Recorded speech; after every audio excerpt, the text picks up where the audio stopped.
there's actually studies which show that the simple act of getting your a deep cleaning done and having 3 months regular maintenances can lower the requirement for diabetes medication by a whole pill. A whole dose reduction can happen if your mouth is healthy. So a healthy mouth actually helps to reduce your need for diabetes medication as well. So this is integrated care. We work very, very, very closely with our endocrinologists. Our guest today is Dr. Purnima Kumar, Chair of Periodontics and Oral Medicine at the University of Michigan and globally recognized leading investigator on the oral systemic health axis, who has authored over 100 scientific papers on oral microbial ecology and serves as a senior editor on the journal Microbiome. So, Dr. Kumar, welcome to Modern Health Span. Thank you. I'm so happy to be here with you today. Thank you. So, Dr. Kumar, we tend I think to think of the mouth as kind of a separate thing. And we go to a dentist to get our teeth fixed. But it has a far larger influence on our overall systemic health. Could you talk about what does it provide when it's working well? I mean, how does it positively influence our systemic health? Yeah, absolutely. Richard, may I call you Richard? Yes, Um, please. it's time to put the mouth back into the body. We've kind of taken the mouth out of the body and we've been treating it in isolation. And in doing so, we've really underestimated the huge health benefits that a healthy mouth can offer to us throughout life. And I'm going to start with the very simplest, the most obvious function, and that is your emotional health. Nothing like a bright smile to brighten your day or to see someone smile brightly back at you. So, part of that is, your lip, oral musculature, beautiful teeth, all of that. And that's the most obvious and the most cliched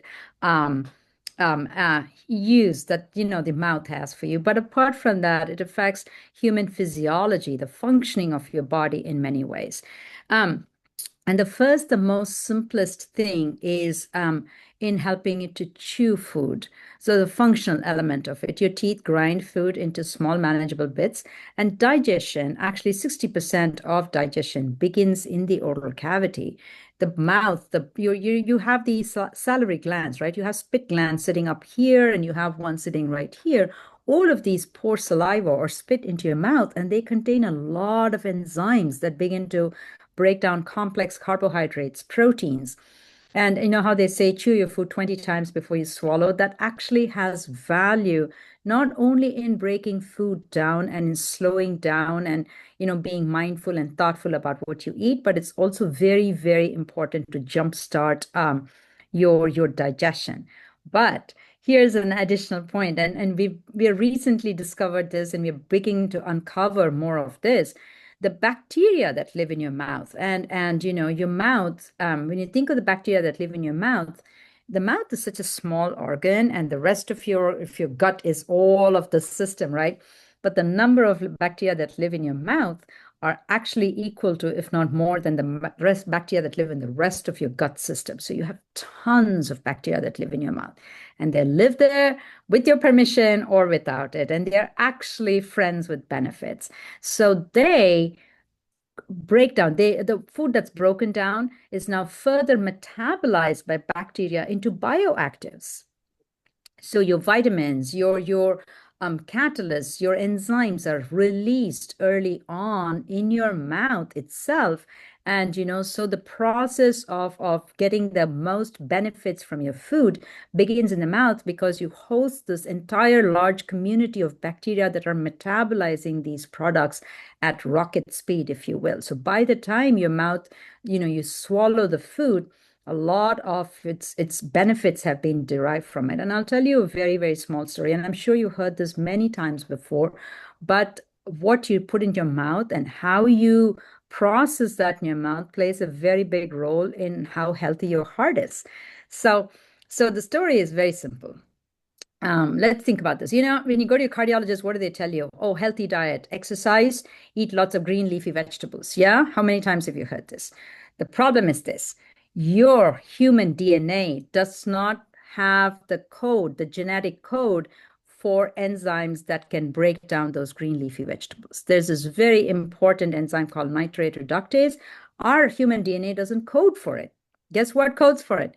The bacterial genome.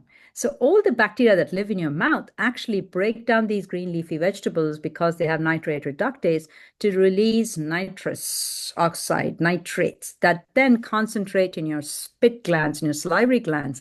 And in those glands, they undergo further breakdown to release this gas called nitric oxide. Now, nitric oxide is a very powerful vasodilator, which means it opens up your blood vessels, which means your blood flows more smoothly from your heart to the rest of your arteries. And in doing so, the blood pressure, the resistance to blood flow is lowered. So, green leafy vegetables plus a healthy oral microbiome are what are going to protect your heart and keep your heart healthy. So there's lots of benefits. And so I'm touching on the very, very high level bits and pieces of this. So, yeah, the mouth is key. It provides a smile, it gives you function, it lowers your blood pressure.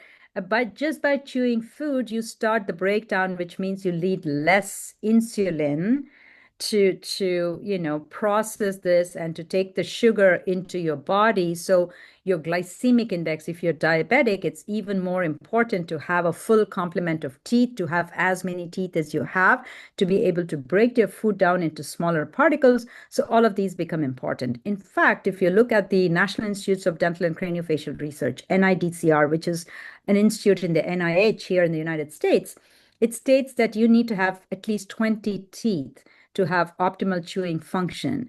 And these 20 teeth have to meet each other in 10 opposing pairs. So you need to have 10 pairs of teeth that meet each other in order to have optimal health. So that's the number of teeth you need to have in your mouth. And that's just, I'm just scratching that surface. You have mucosa in your mouth, you have taste receptors in your mouth. So many other functions. Let's pause here and I'll wait for you to pick up on this. Yeah. So one question, is there any enzymes that are only present in your mouth? So if you don't digest the food in your mouth, then it doesn't get digested anywhere. Yes. So there are enzymes called amylases. They're produced in the body, but salivary amylase, which breaks down, and I'm going to use just one. Salivary amylase, which is really a strong enzyme to break down carbohydrates, complex sugars. That is very powerful. So chewing your food, really, really, really chewing your food releases the amylases, which start that really jumpstart that process. Because if you swallow food as a big whole, a big chunk, the amylases in your gut don't get to act on it as much as you have. The other enzyme that you have in your mouth, which is highly protective, it's not only in the mouth, but it's a large fraction, is an enzyme called lactoferrin. There are other enzymes called lysozymes. So there are several enzymes that are found in your saliva that are powerful digestive and metabolic, calorie burners, if you will. So your calorie burn begins with your spit and then goes on to the rest of your body. Does the immune system, so the immune system famously is concentrated on the gut, right? Further down, right? I mean, there's a That's lot what of the immune. gut people say. Talk That's to what the the, yes. So how about the oral? Because in a way, there's probably even more bacteria and there's more stuff going on in the mouth. So how does the immune system work in the mouth? Yes. So we talk about the mouth, but I'll tell you the real estate that's available in the mouth is the size of your palm. And all of it is highly vascular. It's embedded with blood vessels. So there's a lot of traffic that goes on there. There are immune cells, there are immune molecules, there are proteins that are constantly, literally going through the space at rocket speed, as fast as your heart can beat, for example. So we have a very large real estate with a lot of blood vessels, which means a lot of immune cells are coming in and out, and they're happening. That's just immune cells. What's not commonly recognized is that the barrier membrane, our skin, the mucous membrane, which lines our oral cavity, they're lined by cells called keratinocytes. And one of the most powerful immune organs on a mammalian system is the keratinocyte. So the lining mucosa of your cheek, your lips, your gums, your tongue, your tonsils, everything, these are powerful immune mediators. And right in your tonsils, you have these concentration, like two big globs of immune cells that are sitting there. They're known as lymphoid tissue that are sitting there here, right here, just under your jawbone. You have that organ as well. So there's a lot of immune action that happens. And think about this. Why is this so important? This is evolutionarily programmed, right? The mouth is the gateway to the body. Everything and his brother passes through the mouth. I mean, if I'm going to drink this glass of water, all the bacteria that are there in this water are passing through my mouth. And, we need a system which would recognize these bacteria as foreign, but benevolent or benign, and have them just offer them safe passage and recognize others that are actually infection causing, and it's like kill at sight, and then let others, you go to your dentist, you go to your hygienist, you get your teeth cleaned, you pretty much get a lot of the bacteria removed from your mouth. You need these bacteria to recolonize the same way as they were before you went to the dentist. And so to recognize that some of these things, when they attempt to grow in your mouth, that they're actually your friends, and to let them to grow. So immune cells provide that kind of surveillance, protection, as well as tolerance, which is very underappreciated in host microbial interactions. What we are healthy not because our immune system is constantly in attack mode, but because our immune system is highly tolerant. It's very zen at good times. So that's very key. Does saliva have like white blood cells in it? I mean, so the immune system is actually active inside the saliva, or how does Yes, it? Yes. yes. So, and again, you don't have to have immune cells are one thing, immune molecules are another, and immune cells don't have to be at the site. So the immune system works in multiple different ways. One of the most rudimentary ways is that you have immune cells that can actually go in and engulf a pathogen, like an amoeba, right? It can just hold it, squeeze it, break it, and destroy it. That's one method.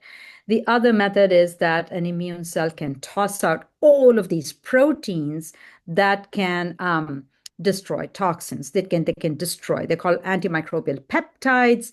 They can just throw this entire cascade of molecules at a bacterial community and destroy them. And the third mechanism is these immune cells can signal to other cells in the body. So, for example, the lining mucosa in your mouth, the lining cells in your mouth, I told you they were keratinocytes, right? These keratinocytes, as soon as they sense a pathogen or some kind of a foreign invasion, what they will do is they will secrete these molecules that are actually signaling molecules, which say, hey, I'm doing my best, but now I need the troops to come out and help me. And so these bring in those white blood cells, the neutrophils. They bring in other white blood cells, lymphocytes, macrophages, all of these to the site and concentrate them, and then have them take action. And some of these cells, when they come, these big immune cells, the dedicated immune cells, when they come to that place, some of them are working on engulfing, killing, kind of doing that work. And the others are just sitting there building memory. They're like, the next time I see you, I'm going to get you, excuse me, faster than I get you today. So they're building memory. So this is called clonal memory. And all of this is how vaccines work. Because once you have those clonal memory cells, they come in, they attack much faster. They need a smaller trigger to be woken up and to get into attack mode. So those things are all happening. So the immune system, as you talk about it, operates through multiple different ways. So in saliva, you have a lot of immune molecules. Yes, you have immune cells, but the immune molecules in saliva are the ones that actually have the bigger impact, because what they do is some of these immune molecules actually can cause the bacteria to form clumps. So, they just clog them up like that into large things, and then they get so heavy because these clumps are so large, you just end up swallowing them. So Yeah, it's very cool. It's very, very cool what your body can do. Yeah. yeah. So that's how it's meant to work, right? When it's working well. But Yes. I think especially as we get older, because partly because of probably the immune system is not as operational as it is when we're younger. But so what are the kind of things that go wrong in terms of the I guess the pathogens? Where do the pathogens come from? What are they? How do they have negative effects on our health? Okay, so there are two different questions, and I'm going to pick them at two different ways. We'll first talk about what are the pathogens, how do they come, and what happens when things go wrong, and then we'll talk about the second thing as we grow older and our immune system is getting less Yeah. functional, which is called inflammaging, and we'll address that in a minute. Let's first talk about you're doing everything right. Why do you get gum disease? Right? Why do you have to see Kumar the periodontist, right? Um, and the simplest way. So the bacteria that live in our mouths don't simply live in ones and twos. They form these integrated, highly communicating communities, and we call these biofilms. They hang out in these beautiful layers and thick structures on our teeth, on our gums. When you have a crown put on it, when your dentist puts a crown, they grow on the crown. When you get an implant, they grow in that implant space. They will colonize any space. So they live there and they kind of live in harmony with the immune system because the immune system has learned to tolerate them. And there's a whole cool story about how the immune system learns to tolerate certain organisms and not. And we've done the research on this and we're learning more. We're just getting ready to publish this paper. I'm calling it the eye biome because it's, how your microbiome gets personalized in the first years of life, in the first year of life, actually. And what we're learning is, and I'm going to take this little sidetrack and then we'll come back to the story. But what we're really learning is when a woman gets pregnant, she releases a lot of estrogen. And the gum tissue has a lot of receptors for estrogen. You'd ask why, right? Why does gum need to have receptors for estrogen? But there you have it. You have a lot of receptors for estrogen. And when estrogen binds to the gum tissue, it causes the blood vessels in your gum tissue to open up. So there's some inflammation, which means bacteria can move from her mouth through her bloodstream. And we found that these bacteria actually travel through her bloodstream and settle on the maternal side of the placenta. So, the placenta has two sides, right? This is the maternal side and it's stuck to the woman's uterus. And this is the placenta, this is the fetal side. And this is what forms the amniotic sac. Does that make sense? And between the maternal and the fetal side, you have blood vessels that crisscross each other and they form the blood brain barrier. So nothing crosses from the mother to the child. Bacteria cannot cross from mother to child. But bacteria are sitting on the maternal side, and on the fetal side are these fetal infantile immune cells that are looking to learn. And what they learn is that these bacteria sitting on the maternal sides are friends. And so when the baby is born and the mother takes the binky out of her mouth and puts it in the baby's mouth, bacteria get transferred from the mother to child, but the child's immune system doesn't reject it as foreign, it accepts it as a friend, right? Which is how the pioneer species in an infant's mouth get colonized from mother to child saliva transmission. And we now know that the mother's contribution is about 85% and the father and other intimate caregivers are about 15%. So she is the largest, and it's almost a vertical transmission through immune education, which is why within the first year of life, whatever bacteria get into your mouth, those are the ones that are going to come back and come back and come back every single time you clean your mouth, teeth or do something else to it. And everything else that your body, your immune system didn't get educated on in the first year of life will be rejected as a pass through. And that is so key because this is the gateway to the body. And this has to have such an unshakable juggernaut kind of a situation. So it is unchanged. It's very unchangeable. It's very stable, very robust. It's a great system in the mouth, right? And that's how it protects us. So this is the bacteria that you get from your mother are truly your first mouth guards. They protect you in ways that are amazing. So now, what happens? Why do these mouth guards live in harmony with your immune system? One, because your immune system recognizes them. And two, because these bacteria are like good Airbnb guests. They come in, they stay, they do their work, they don't throw a massive crazy party, they don't have temper tantrums, they don't develop toxins, and your immune system says, fine, happy, let's stay together, right? And what allows them to stay in that kind of a Zen low key state is that they are able to use oxygen. They have ready access to oxygen. Therefore, their metabolic processes are driven through this process known as oxidative phosphorylation. How far back do you want to go? Do you remember Krebs cycle and oxidative Yes. phosphorylation from high school botany and biology? Yeah. Yes. And that's key. That's key to keeping our mouth healthy. Now, how do you cut off the oxygen to these bacteria? Very simply, when you stop brushing. Remember, I told you they live in biofilms? And as a biofilm gets thicker, the bacteria on the bottom side of it get cut off from oxygen. And so they're not going to die. Remember, bacteria have been here before, and the earth was cooling long before humans showed up here, right? They switch their metabolic processes from oxygen using to what is known as fermentation. So they go through fermentative processes, which means that they use up a lot more energy. They're doing a lot of hard work now, no more smart work. They're doing hard work. And because of the hard work they do, they produce a lot of metabolic byproducts, toxins, their nutritional requirements get higher, right? It's literally like suddenly you've started running your marathon and you need to do that. So that's what the bacteria are really being asked to run a marathon without being given the tools to do it. And so now your immune system looks at them and says, I don't know you. You are not a friend anymore. And the immune system goes completely nuts and throws out all of these molecules, protein molecules, which are supposed to protect us. They're known as cytokines and chemokines, and they're supposed to protect us. But the bacteria look at them and say, oh, small protein molecules, I can actually eat you and I can become proteolytic.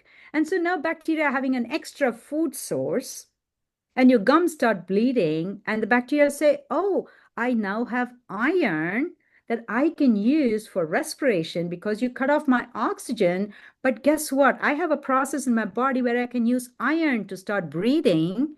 And thank you for the free iron.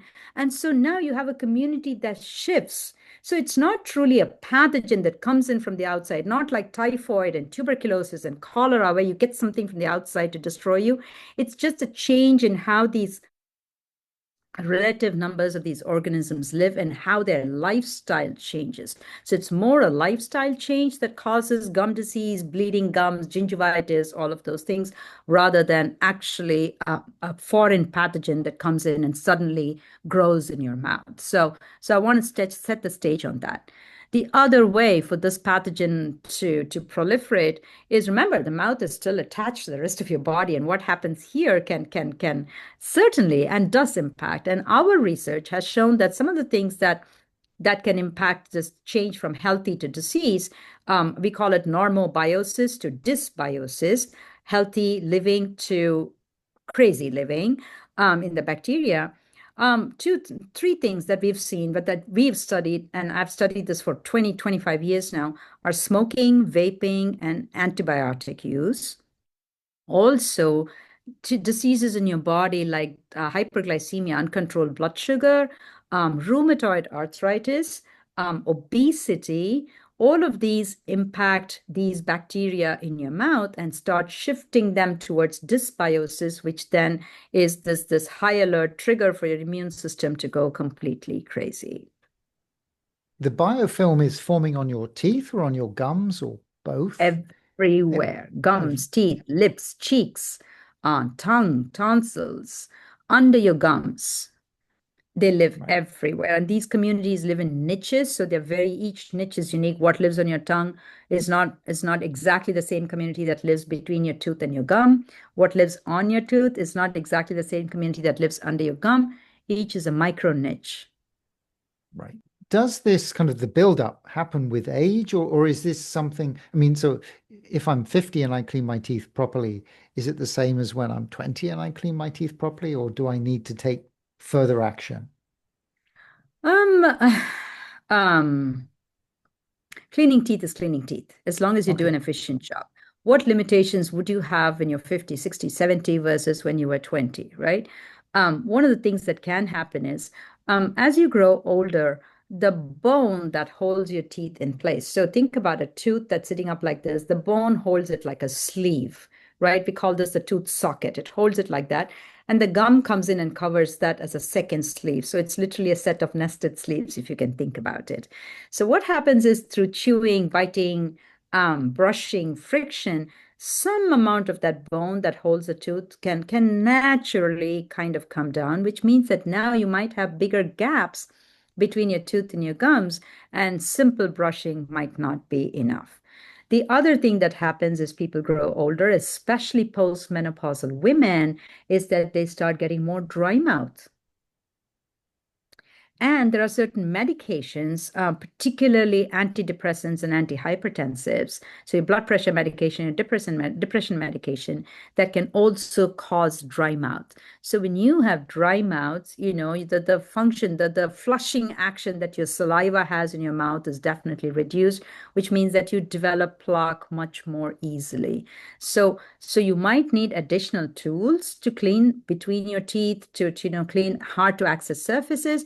And for some people, there's an additional layer of complexity in that their motor function is somehow reduced, right? So if you have arthritis, osteoarthritis, I mean, things that can impair your motor function, then how you brush your teeth, how you hold your toothbrush can be different. So which means that you might take help from like a motorized toothbrush, from an electric flosser instead of your manual flosser. So you might start switching things. You might use mouthwashes or mouth rinses or gels that are specifically designated to increase hydration within your mouth. So yes, changes might be required to how you brush, floss, and perform your oral hygiene. But the bottom line of healthy mouths, clean teeth doesn't change. Right. So if we were to think about specific diseases, I mean, I'm thinking particularly like cardiovascular is one of the core ones. So how, so part of it, I think, is that if you don't have the right microbiome, then you won't get the nitric oxide, and so your arteries become stiffer. But are there other ways in which the changed microbiome can have a negative impact directly on the cardiovascular system? Sure. And I mean, some of the work we have done in our lab, but a lot of the work has been done in many other researchers all across Europe and America and Brazil and other places. Um, and the evidence came out like this. The first thing they saw was that people who are having heart attacks, cardiovascular incidents, were more likely to have gum disease than people who were not. Or people, and conversely, people who had gum disease were more likely to get atherosclerosis, thickening of the arteries, than people who did not. And then the other line of evidence came where they went to these blocks, these arterial blocks with atherosclerosis, and they actually took a sample of it, and they looked to see if there are bacteria present, and if so, what type of bacteria there were. And they were able to find that the bacteria that live on these atherosclerotic plaques, the hard blockages, the valve blockages that you have, they actually are oral bacteria. They're of oral origin. So bacteria move from the mouth, and they're in your bloodstream. Bacteria move from your mouth in your bloodstream. Let's get that very real. It happens when you're chewing, it happens when you're brushing your teeth, it happens to all of us. The thing is, we have such highly competent immune systems that look in that say, oh, you're in the wrong place. Sorry, buddy. Lights out, and it gets the thing off, right? So that's how we're protected. So this is a normal function. So I don't want people to get all crazy and say, oh, I got a joint replacement and now I need to take antibiotics to kill the bacteria. You cannot outrun that race. These bacteria, you can't take an antibiotic. You can't wake up every day and take an antibiotic. Does that make sense? You really can't start the day with antibiotic and continue with an antibiotic before I chew an apple, an antibiotic before I brush my teeth. That's not how that works. You have a very competent immune system that handles the small loads of bacteria that get into your bloodstream. So keeping your mouth healthy is one way of reducing the bacteria that get into your bloodstream. One, keeping the bacterial load low in your mouth means less number of bacteria that go down there. So that's the second line of evidence that came up. The third line of evidence that came up, and to me, the most fascinating line of evidence, and I'm going to spend just a second talking about this simply because it's my work and I'm more intimately, knowledgeable about it. We looked at three groups of pregnant women. We looked at women who delivered full term, full birth weight, normal birth weight babies. We looked at women who delivered preterm, and we looked at women who delivered preterm but also had preeclampsia. Yeah? Right. Okay. Right. So what did we do? As the baby was being born, we walked into that space and we said, here, spit in this cup. Here, I'm going to take samples of bacteria that live in, oh, they love us. These women just want to get pregnant just so we can go back and do this. No, it was, but in the spirit of science and research, they were amazing and they consented to do this.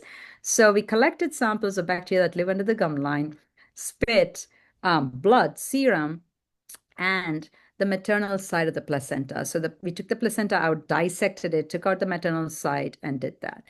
And we said, first thing, are there bacteria found in the maternal side of the placenta? And we found that all women, the healthy ones, the preterm with preeclampsia, all women had bacteria on the maternal side of the placenta. It's not just these full bacteria and communities that are, it's bacterial products. It could be a cell wall. It could be the nucleus. It could be, the nucleic acid, no nucleus in bacteria. It could be nucleic acid, fragments of bacteria that live there.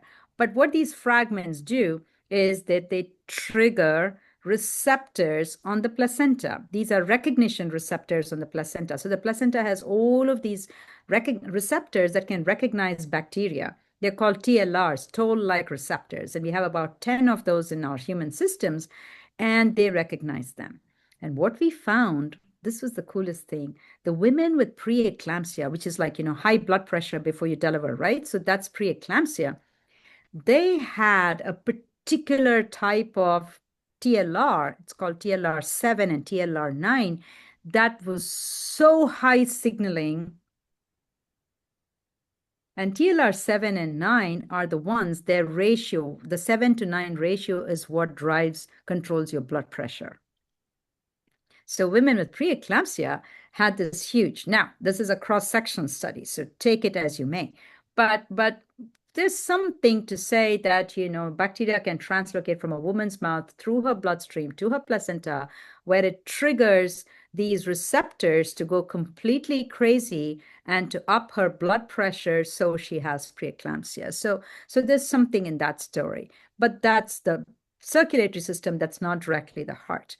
There are other lines of beautiful evidence which showed that people who got their teeth cleaned, if you had gum disease, which is periodontitis and deep pockets and bone loss and things between your gums, when you got that disease treated, the risk of getting heart attacks or admissions, hospital admissions due to cardiovascular accidents was much lower. So there are several lines of evidence that point to gum disease being somehow a comorbidity, a contributor, an aggravator of things that are happening in your heart, right? It's not, and then of course we have to always take into consideration people who get heart attacks and people who have gum disease have several confounding variables, same things. Many of them are smokers, many of them are overweight, many of them have hyperlipidemia, which is, metabolic syndrome. Many of them are also diabetic. So these two have the potential to affect both diseases. So that is there. But adjusting for all of that, there is still a strong enough signal to say, healthy mouth is healthy heart. Right. Do we know what the mechanism is? Do we know why the unhealthy oral microbiome is causing difficulties for the heart? Yes, and several things have been studied. One of them, like I said, are bacteria, right? So you have bacterial, the bacteria that can translocate and live on your heart. And once they get to these arteries, they trigger what are known as foam cells. So your response, you have bacteria that goes and sits in your blood vessel, and it's, if you have, how is that? Right. There, if you have a blood vessel that's like that and the bacteria is sitting here, so immediately your immune cells come in and they try to get that out of the system, which means now they are creating this layer of cells that are protecting, and they're known as foam cells. These foam cells, together with the foam cells, start collecting cholesterol and other things, fat molecules in the body, and together they can cause thrombi and they can leave this, right? Yeah. That is one mechanism. The other mechanism is that in your mouth is not sitting there letting bacteria passively pass through. It's reacting and throwing all of these inflammatory products out, and some of those inflammatory products leak back from the blood vessels and get into the systemic circulation, and you can have that. You can have these inflammatory products directly have a cascade of them flowing through your blood vessels that can cause inflammation and therefore, increase your risk for heart disease, valve disease. The third mechanism is what is known as molecular mimicry, that some of the proteins that bacteria release, some of the proteins that are in a bacterial cell wall, can be recognized by our immune cells as host cells. The protein chemistry is so similar that our body recognizes these as that, and so it responds to that as a self antigen. So many different mechanisms have been studied, and it's multifactorial. There's no one single thing that you can hang your hat on. There are so many different mechanisms. So one of the things you have looked at as well is how uh, like diabetes or other diseases can affect the mouth. So you have like this loop where, and maybe, and I think it's like a positive feedback loop. So, so the systemic health affects the mouth, and then the mouth affects the systemic health. So, could you talk about what you've seen there, and what is the impact of like diabetes or rheumatoid or arthritis? Sure. And the mechanisms are parallel. They're not exactly the same, but I'll tell you in a very, very view from Mount Everest, kind of a big picture view, right? So what basically happens is, again, it all comes back to your mouth having receptors for hormones that it doesn't have to, I think, but evolutionarily, when you think about it, um, um, okay, let's talk about what diabetes does to your body first. Just quick physiology, right? So when you get what is diabetes? It is resistance to insulin. So basically, what is insulin? Insulin is a transporter. It's a sugar transporter. So what it does is when you have insulin, sugar can move from outside the cell to inside the cell where it can be used to doing for cellular functions, right? But when your cell develops resistance to insulin, sugar cannot pass. And so sugar literally sits on the outside of that cell like a coating, like almost like a crackle layer, like a caramel layer, right? So like a toffee, it sits on top of it. And your body is not going to let that sugar molecule just sit around the cell. What it does is it immediately takes that sugar and it adds other proteins, glycoproteins to it. So it creates this complex molecule, which now becomes this, and it's not just carbohydrate, it's also protein. So it creates this indestructible chunk of a molecule, which is known as an advanced glycation end product, AGE. Advanced glycation end products are very, very important because that's how your body recognizes that you're getting old. Remember, I was going to talk about immunosenescence and I said inflammaging and as you grow older. So this is artificial aging. Normal times, advanced glycation end products or age truly allow your body to recognize as you age and remove aging cells and replace them with newer ones. So it's a very important physiologic mechanism. But if age is produced in such large numbers, they trigger receptors on your cells, which are known as receptors for advanced glycation end products or RAGE. So now you have an age-RAGE interaction, and the interaction between ages and RAGEs can create inflammation, can create lots of different things. If it happens in a blood vessel, if the cells, endothelial cells or blood vessel cells have these age-range interactions, then it causes shrinking of the blood vessel. If it happens in an immune cell, it causes immune cell to dysfunction. If it happens in your gum tissue, and your gum tissue has receptors, a lot of receptors for age. So the age-range interactions can happen in your gum tissue. So all of these create this inflammatory, pro-inflammatory situation. And not only that, this whole interaction can also affect your microbiome. You're brushing, you're flossing, you're doing everything right, but your blood sugar levels are through the roof. And those changes themselves can change your microbiome, the healthy bacteria that live in your mouth, from a normobiosis to a dysbiotic microbiome. Well, guess what? Now you have a second layer, second reason for your immune cells to go completely crazy. They're already triggered because your blood sugar and the age-range interactions are causing a hyper-inflammatory situation. Now you have a dysbiotic situation, and so the inflammation just gets compounded. And then it all spills over from the mouth and gets back into your body. So now you have more insulin resistance, which then causes more oral inflammation. And so that the process is it enters this vicious cycle. And we found that the simplest way, and remember how I said your bacteria and your immune system are constantly in conversations with each other, and the immune system actually tolerates the bacteria. Now your immune system becomes hypotolerant. It's ready to kick out anything and everyone. Everyone's a spy, everyone's an enemy, everyone's got to go.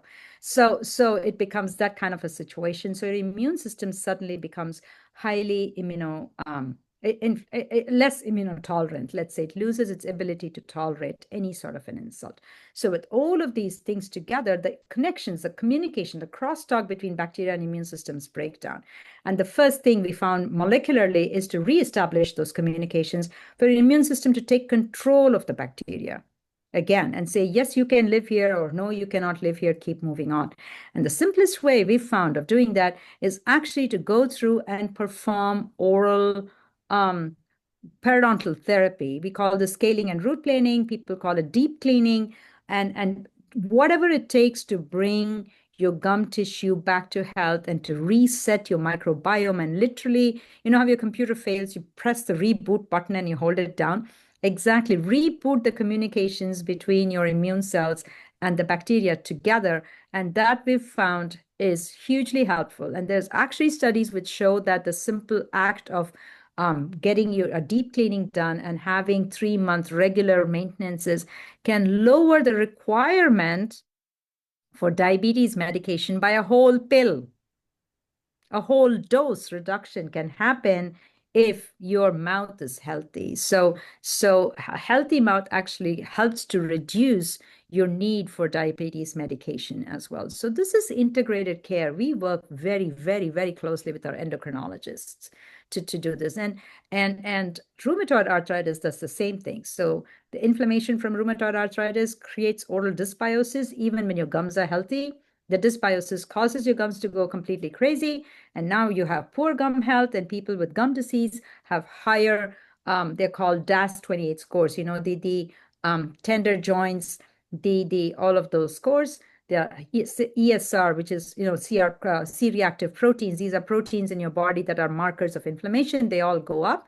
And we found that by cleaning people's teeth and keeping them on 3-month recalls and regularly cleaning their teeth, you can actually reduce the DAS28 scores in people with rheumatoid arthritis who are medicated. Of course, that is its own story, but we need to put the mouth back into the body. And I always tell my patients, what happens in the mouth the mouth is not Vegas. What happens in the mouth doesn't stay in the mouth. So these are interconnected systems. And the sooner we recognize that and the sooner we act upon that recognition, the better we're going to be.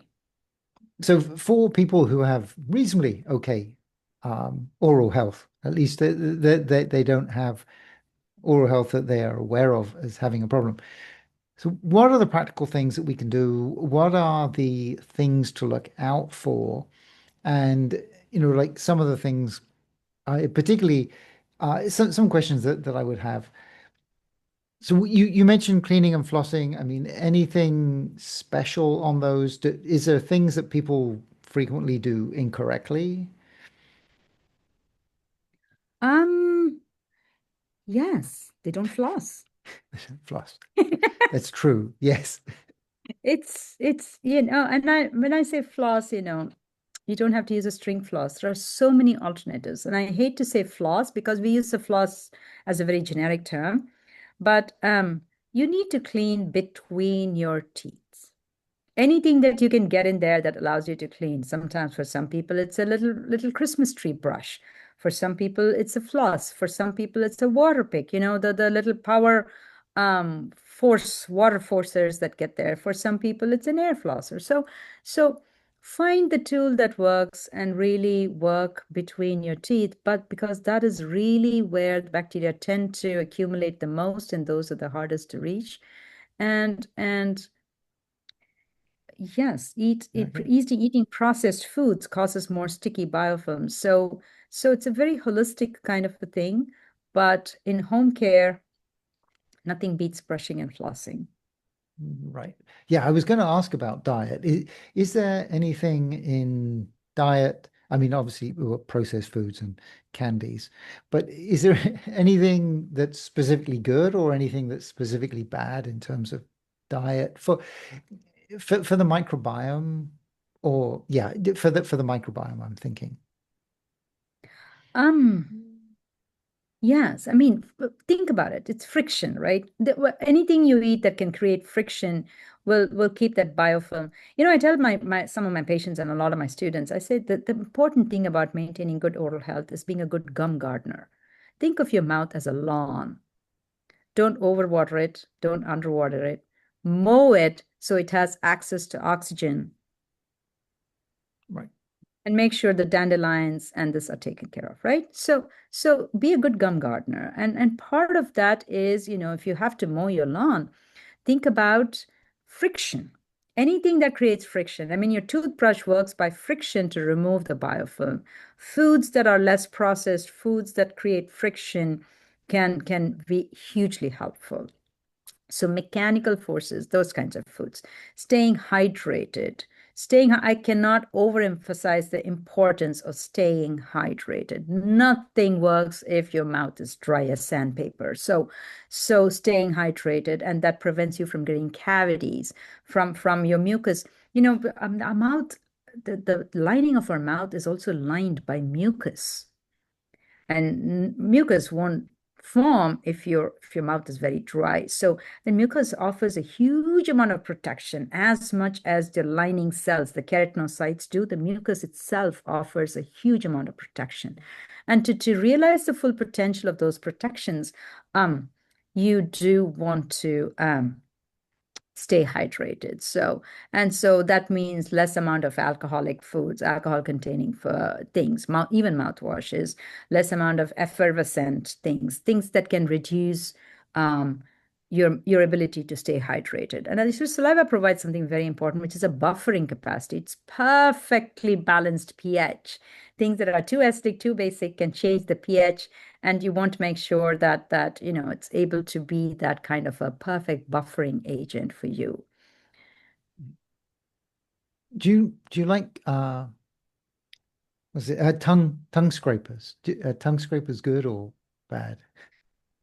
Uh, and the evidence, there are two camps, the scrapers and the not scrapers, right? So and the evidence is definitely present for on both sides. There is no risk. There's no known risk to that. That would can outweigh any potential benefits. So if you're on the fence about it, do it. Okay. So you did mention alcohol in mouthwashes in terms of dehydration, but it also can have strong antimicrobial effects. Uh, so, I understand that it's too strong. So to use mouthwash or not? You answered your own question, didn't you, Yeah. Richard? Just now. No, And the no. answer was, please don't use a mouthwash because you want to be a good gum gardener and keep that healthy microbiome going. I say there's only one reason to use a mouthwash, and that's if you're going on a date. Okay. Sleep disorders. So especially I'm thinking about sleep apnea or opening Yes, your mouth yes, at yes. night. What effect does that have and what should we do about it? Well, we've shown a lot of, many years ago. There's lots of studies which show that dry mouths, mouth breathing can actually dry your mouth so much that your gums get inflamed. So we've known that for years and years and years and years and years. Now, what we're trying to understand is what these sleep apnea devices do to you because, and how they can change. Are they changing any of the physiology in your mouth? So we're studying that, and I honestly have not pursued that field long enough to know much more about it, but I do know there's a lot of work going on. Right. So anyway, we don't want to mouth breathe, even when we're asleep, or especially when we're asleep, because we're probably snoring and it's noisy. Yes. Yeah. Yeah. Okay. In terms of like looking after your oral health, is there anything that we haven't covered that you think would be important? No, recognizing that, oral health is integral. Oral health is health. You cannot have a healthy body when you don't have optimal oral health. I think that is very, very central to that. And I think the other important aspect of this is that things will change in your mouth. Oral physiology changes as you grow older, and we do have to compensate for some of it. When you can't put on tie your shoelaces anymore and things, we do get annoyed. We're like, I could do this 10 years ago. I could do this. Why can't I do it now? Um, Yes, but being in denial about it is not helpful. Recognizing that oral physiology will change, and the change is much more marked in postmenopausal women and in pregnant women. Um, but it's also present in men, not to diminish or take away from changes that can happen in male oral physiology. These are all there. And remember, the mouth is the gateway to the body, and it is um, structured for a specific way, in a specific way for certain functions that it gives to us. And it's highly protective and it hosts a very, very healthy, friendly community of bacteria that actually offer us a lot of benefits. So the less we do to destroy it, the better your oral health is going to be. Excellent. Thank you. Yes, I think people really need to understand the interconnectedness and how having bad oral health or suboptimal oral health can have such a knock-on effect on your overall health. Dr. Kumar, if people want to follow your work, where should they go? Where can they go? Um, just Google me. There are many Purnima Kumars who work on oral microbiomes, so that's there. But we also have our website at the university, which showcases a bibliography of my work. So I have my faculty page. It's umich.edu, dent.umich.edu, and so dentistry, I'm at the School of Dentistry at the Yes. University of Michigan. So the website is dent.umich.edu, and there's a page, about faculty page, where my work is present. My bibliography is present and open for all to read. And I believe that science need to be democratic. So I publish all of my work open access. Um, yes, it's a lot more work and it's a lot more expensive, but if science knowledge is should be accessible to everyone, and so I believe that, and so I do it. So any of my articles should be available for everyone to read. Excellent. Thank you. Yes, open access is so important. It really is very helpful to me, certainly. Thank you very much. I will find that and put the link into the description. So, Dr. Kumar, thank you so much for joining us today. You're welcome. I'm so glad we got to chat about this.